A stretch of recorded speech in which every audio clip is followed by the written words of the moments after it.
Let's go back to The Matrix. I have reviews of Axiom Verge 2 and What If Episode 5. And let's talk a little bit about the big reveals at the PlayStation Showcase. All that and the latest and everything cool today in The Rundown.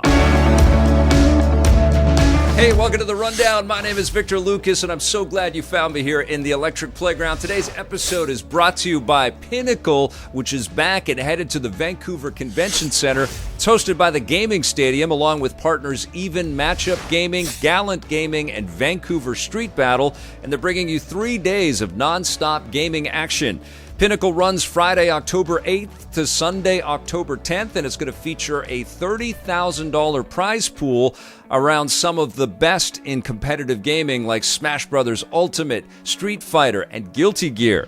You can register today to compete or spectate at tgs.gg. All right, today is an auspicious day. Lots of things to get into, and we've got a dedication, first of all, for THX7168. He says, might be too soon for a full game, but maybe we can hope for a DLC expansion of Astro's Playroom to be announced. And he's talking about the PlayStation Showcase. All right, so we didn't get an Astro's Playroom update at the PlayStation Showcase, but we did get a lot of really cool reveals, lots of cool surprises, like the KOTOR remake for Spoken looks really damn cool. But Sony really stole the show with their PlayStation Studios announcements. They finally showed us God of War Ragnarok, which was expected, and it looks terrific. It looks like a nice, progression on what was laid down as groundwork with the previous God of War game. Everything looks a little bit more detailed and tuned, and Atreus is growing up a little bit and speaking back to Kratos a little bit more. We're going to see more of the gods from Ragnarok. It looks like it's going to be a blast, but Insomniac crushed it. Not only are we getting a sequel to Spider-Man in 2023 called just Spider-Man 2 right now, but we get 2 Spider-Men on screen, so perhaps we're going to be playing cooperative Spider-Man, which just sounds insane. But then they really just dropped the mic with the Wolverine reveal. We didn't get to see any gameplay. We just saw the camera creeping up on Logan and the snicked, his blades come out of his hands and there's bodies everywhere. I am just blown away, and I can't wait. So congrats to all of you PlayStation 5 owners. You've got a lot of really fun things to look forward to. But you know what? Today is also a celebration of a Sega console. The Dreamcast came out on 9/9/99. And I remember that day fondly. I took a picture with Peter Moore not too long ago, and we kind of celebrated, because we worked together on September 9th a few years ago, and we celebrated the Dreamcast. It's an incredible console. Let me know in the comments below your favorite Dreamcast game. All right? But right now, let's move over and take a look at that new Matrix trailer.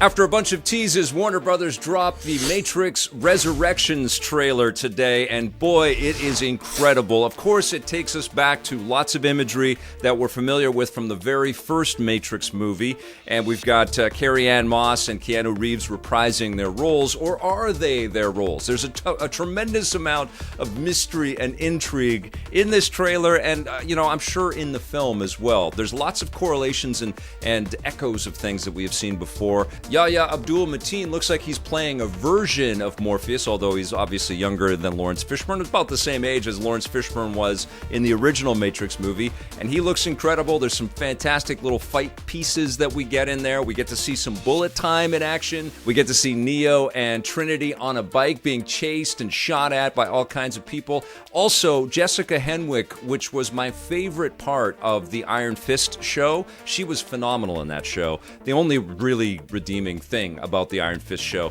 She's in this new movie, and she's already a scene stealer. She's got bright blue hair and all kinds of kick-ass moves. She's electric on screen. I can't wait to see her in this movie.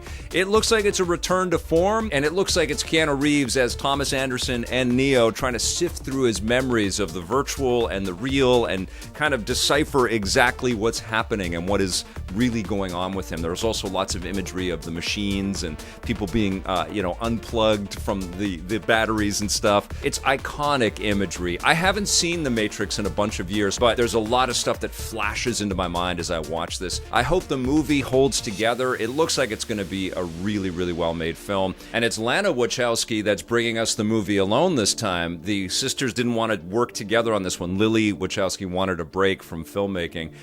So it's going to be interesting to see how Lana handles all of the cake baking to make this thing really, really fantastic. It looks good though, man. I'm super hyped for this. It comes out on December 22nd. It's going to be in theaters and it's going to premiere day and date on HBO Max in the US. No word about what kind of streaming options we're going to get here in Canada. Let me know what you think of the Matrix Resurrections trailer, and are you excited to see this new Matrix movie? All right, now let's shift over to my review of Axiom Verge 2.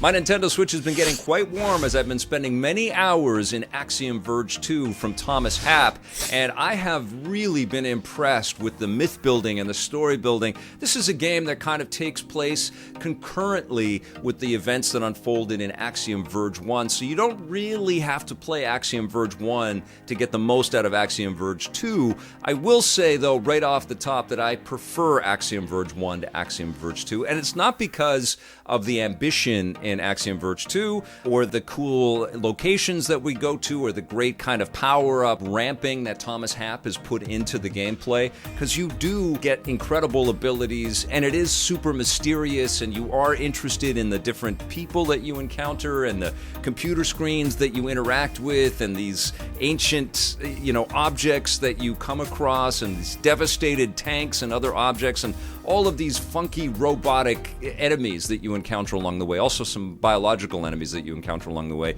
My main concern with Axiom Verge 2, and I might as well get this out of the way, is that so much of the conflict in the game is meant to be sort of up close and personal. It's an emphasis on melee type combat. You play as a couple of different characters. You play as a woman named Indra who travels to Antarctica, and you encounter kind of the ruins and the echoes of a mysterious new world that you start to explore. And along the way, you also accumulate the power to send out a little drone that you also can control, and you can actually flip between Indra and the little drone, and the drone picks up all kinds of mechanics.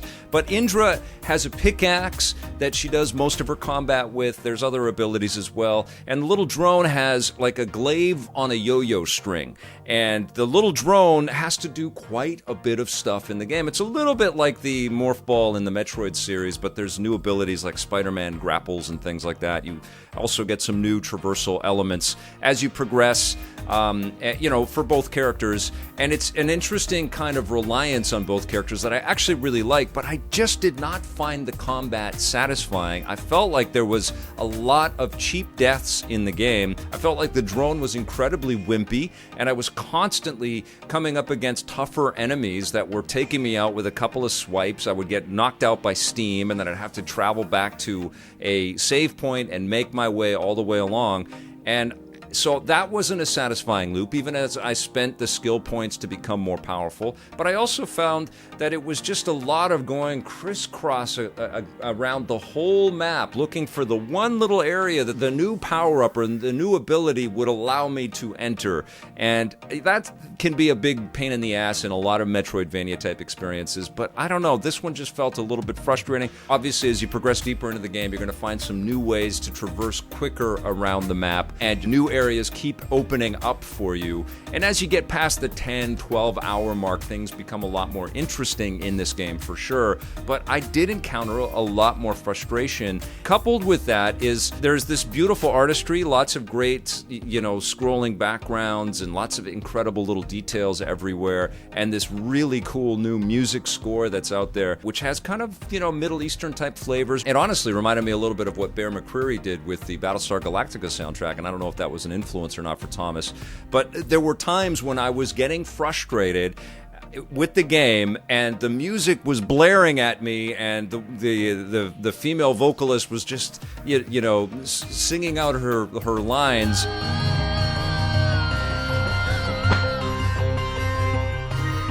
Kind of chant-like, and it was just grating on me. I think that there is fantastic bones here. There's a lot of great rewards if you stick with it, for sure. I love that this is an enhancement of the Axiom Verge lore in general. I do want Thomas Happ to continue with these games. I can't deny that I came away underwhelmed with this game. I didn't hate it. I think what happened is my expectations were up here and the game is about here, and I think mileage is going to vary with this one as well. If you are just hardcore, die-in-the-wool, just love Axiom Verge, you're going to want more of this mythology and more of this world building, and this game definitely supplies that. But yeah, I had a lot of reservations. I'm going to give Axiom Verge 2 a 7 out of 10. Hey guys, so I just watched the 5th episode of Season 1 of What If, and it was a total mind trip of an episode. This was the big reveal of Marvel Zombies in animated form, and it didn't disappoint. It was definitely a much more action-packed episode than the previous 4 episodes that we have seen so far, and there were a lot of different Avengers scattered throughout this experience. So we heard from Sebastian Stan and Evangeline Lilly and Mark Ruffalo, and there were some sound-alikes for Captain America and Spider-Man and stuff. Everybody did a great job, though, and it was really cool to sort of bring the band back together and have like a mini Avengers movie that takes place between Infinity War and Endgame, and there's some sequences in this episode which are a twisted mirror reflection on stuff that we know from the MCU films, just like every previous What If episode. And I think what we're feeling with these first episodes in this first season of the show are some of the restraints that the filmmakers have as they're putting these episodes together. They have to adhere to what is already a little bit familiar, partially I think because of the actual time allotment per each episode. They're all around 30 minutes long, and there's a ton of plot and a ton of big moments that are just sandwiched in there, and they would be way too fast if we didn't have the memories of the MCU live-action movies to kind of draw on. And in this episode, it's the end of the world, even though Hulk plummets to Earth and he's trying to save everybody and warn everybody that Thanos is coming. But it's too late. The world is destroyed, and everybody's been turned into zombies. And the way that they explain the zombie apocalypse is really cool. Ant-Man and the Wasp and their mythology plays a big part in that story. And the way that they shift the camera and the perspective to each of the different characters is really damn cool. Great moments for Paul Rudd, great moments for Mark Ruffalo, some really good comedic takes there. I thought that the sound-alike for Tom Holland's Spider-Man did a really good job kind of conveying that upbeat kind of vibe that we are so familiar with out of Tom Holland. And there's even this really kind of touching sequence where Evangeline Lilly's Wasp has to say to Spider-Man to keep smiling, which I thought was really nice. And there is a hopeful streak that permeates throughout this episode, but it's also incredibly bleak, and you see a lot of your favorite heroes, they're already dead, they've already been turned into zombies, or our remaining human Avengers have to take care of them in some pretty unsettling ways. Characters cut in half and heads being lopped off. And it's not gory, it's not super bloody. I mean, these are kind of T-rated zombies.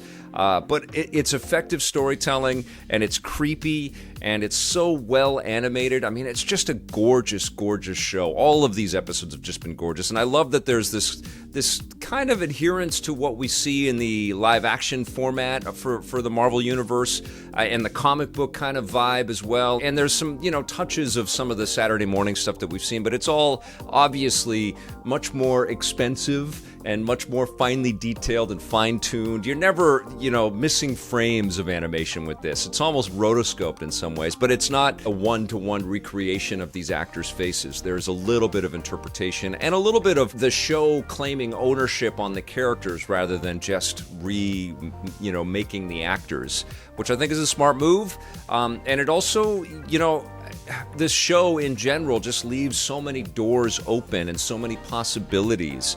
Again, we have a cameo from Chadwick Boseman in here, which is particularly heartbreaking.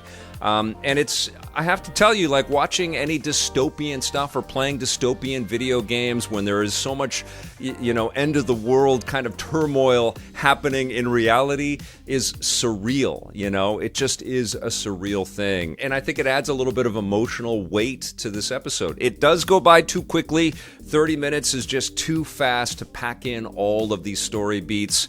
But that's really my only complaint with this episode. I was really entertained. There are definitely some big big oh my god moments and oh wow, those are incredible effects and what a great story idea, and some weird twisted moments as well. I also love the way that Jeffrey Wright's Watcher is watching everything, the way that they animate that, the way that they make him this giant, overbearing, omniscient being sort of looking down at the foolishness of this crazy Earth trying to keep their crap together, and whether the Watcher is going to ever intervene. It's fascinating. I am in love with this show. I think it's phenomenal, and I think it sort of is exactly what the show was set out to be, kind of like the Twilight Zone in the Marvel Universe. I can't wait to see what's going to happen every week. I'm loving these surprises. And I think this is a series that's going to run for a long, long time. I would love to hear what you guys think, though. Are you fans of what Marvel is doing with the What If show? Let me know in the comments below. In terms of a score for episode 5, I think that this is sort of in the middle for me. I really loved it, but it's not sort of hitting the highs of my favorite episode so far, which is the first one, the Captain Carter show. I'm going to give it an 8.5 out of 10. I had a chance to check out Paul Schrader's new film called The Card Counter, which stars Oscar Isaac, Tiffany Haddish, Willem Dafoe, and Ty Sheridan. And this was a fascinating movie that is very well crafted, especially in the writing department. Paul Schrader is one of the most acclaimed writers in cinema history, has worked with Martin Scorsese for many years on many pictures. He wrote Taxi Driver, and he wrote Raging Bull, and an awesome Harrison Ford film, The Mosquito Coast, which was expertly directed by Peter Weir. So this is a man that understands all facets of cinema, has been behind the camera, directed his own pictures many times in the past, and he's written for some of the best in the business. And there is a talented craftsman's touch that's on all of the writing in this film, which on its surface is about this expert card counter played by Oscar Isaac, who can make tons of money playing poker against anybody, but he chooses to be very smart and very crafty, and he explains this all with some great exposition in the movie, which is very well written but also wonderfully performed by Oscar Isaac. And again, this is another movie showcasing the talents of this guy who can really do anything. I mean, let's face it, he's got so much charisma and so much charm, and there's so much behind his eyes that it's fascinating to watch him do anything, including tell us all about counting cards and how to win at poker, which is honestly a world that I'm not familiar with at all. I'm not a big gambler. I don't really play poker or anything like that. But there was a little bit of an analog with how I enjoyed The Queen's Gambit, the chess series on Netflix, which also dove deep into all of the minutiae around chess. This movie does that as well, but it's just an element of who Oscar Isaac is, and I think that's why he is so fascinating to watch, because he's got this level of control as this character. He knows exactly and precisely what to do to keep himself alive and thriving, but also contained, because underneath is this person that has been severely abused and has done some severely awful things to other people, and he's keeping it all contained. And so we do get some flashback sequences where we understand his relationship with Willem Dafoe and his character, and there is some ties to some really horrific stuff that we have to watch regarding prisoner abuse and war crimes, and it's a really shocking juxtaposition against the kind of the coolness of the backdrop of these people walking up to card tables and playing poker with their poker faces on, not showing any emotion. And so the movie on those fronts is a really terrific kind of lean in and squint through some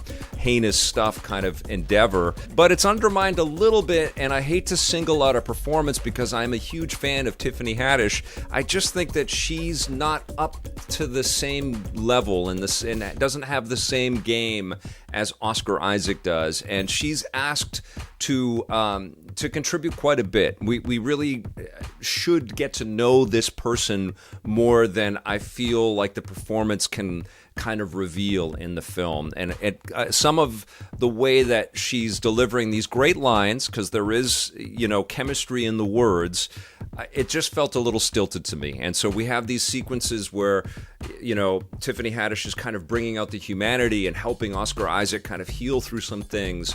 But I just don't really believe what Tiffany Haddish is kind of bringing to the table. And, it breaks my heart to suggest that, but I was really impressed by the script, and I was incredibly impressed by Oscar Isaac. And Ty Sheridan does a really nice piece of work in here as well. He was the lead in Ready Player One, and he's playing another broken person. Basically, Willem Dafoe has just gone through life and devastated others. And we're seeing how the choices of Willem Dafoe's character have manifested in different people and across generations.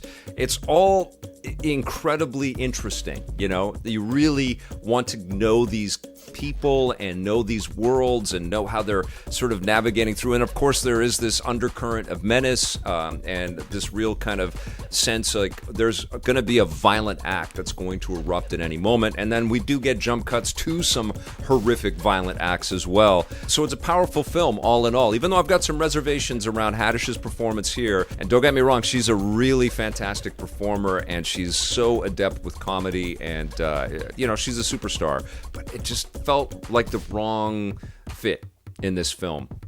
It's still worth seeing. It's a very cool film, and it's so different from a lot of what we're seeing on big screens or small screens right now, And you can just feel the intelligence in the words, in the shot choices, and especially in this burgeoning humanity that's trying to bubble to the surface in Oscar Isaac's performance. The card counter's worth your time. I'm going to give it a 7.5 out of 10. And just a couple quick things. The other day I was streaming a little bit of Ghost of Tsushima Director's Cut on the PlayStation 5. Sony sent me out a review copy, and I got to enjoy it with people on our EP Live channel, which was really cool. Lots of people in the stream.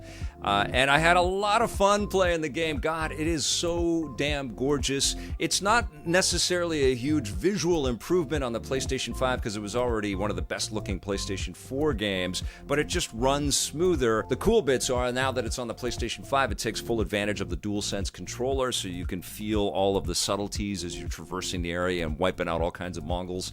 And it's very satisfying in the control department. They've also added a lock-on ability, and the big deal is that there's a brand new island to explore, which has, 2 to 4 hours worth of story content, but lots of new areas on the island to explore and new animals to meet and little secrets to uncover. And it is also incredibly gorgeous. Definitely, if you, for some reason, missed this on the PlayStation 4, get the director's cut. If you have a PlayStation 5, you're going to wallow in it. It is just gorgeous.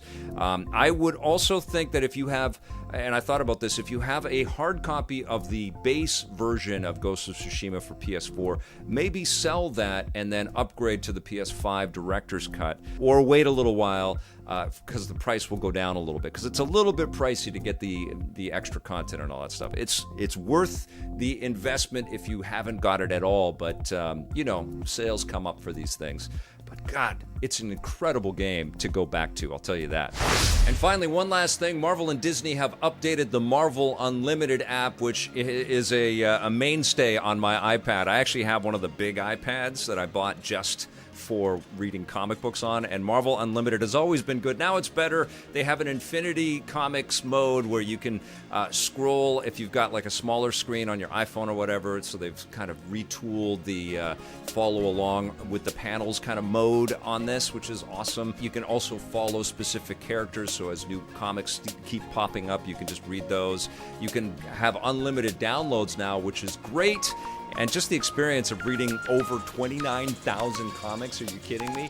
On a great touchscreen like an iPad is really, really remarkable. I can't recommend the Marvel Unlimited app enough. It was already great, and now it's better. All right, you guys, that's going to do it for the rundown today. Thank you so much for watching. I'll be back soon with a brand new one for you. In the meantime, make sure you dig through all of our content. And if you dig our stuff, hit that subscribe button and that little bell. Thank you for following our Twitch channel at twitch.tv/EPN. And thank you, of course, and especially to all of our EPN members. You guys rock. We'll see you soon. And until then, play forever.